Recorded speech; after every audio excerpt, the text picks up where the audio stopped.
May wish ka ba ngayong 2026 or this year of the Fire Horse 2026? Ako meron. Kaya naman, may ituturo pa ako sa inyong isang feng shui tip para maka-attract kayo ng swerte ngayong bagong taon. At ito ang feng shui 9 wishes in ang pau.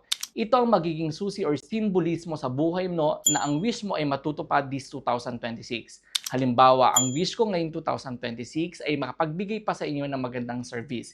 Sinusulat ko lang ito and it will manifest ngayong 2026. Paano nga ba ito gawin? Una, make rectangular papers. Pangalawa, isulat mo sa iyong papel ang wish mo. Remember, one wish, one rectangular paper. For instance, may 9 wish ka, 9 pieces of rectangular papers ang dapat na meron ka.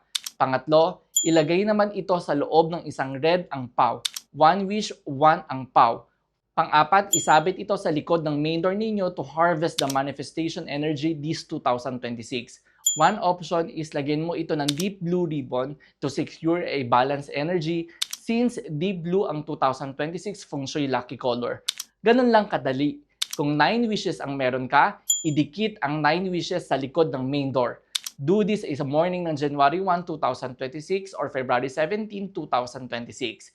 Keep this until a week at itago hanggang matapos ang taon. May we all have our wishes come true mga kapakbet.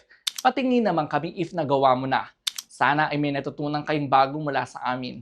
Master Michael here, simplifying feng shui for everyone.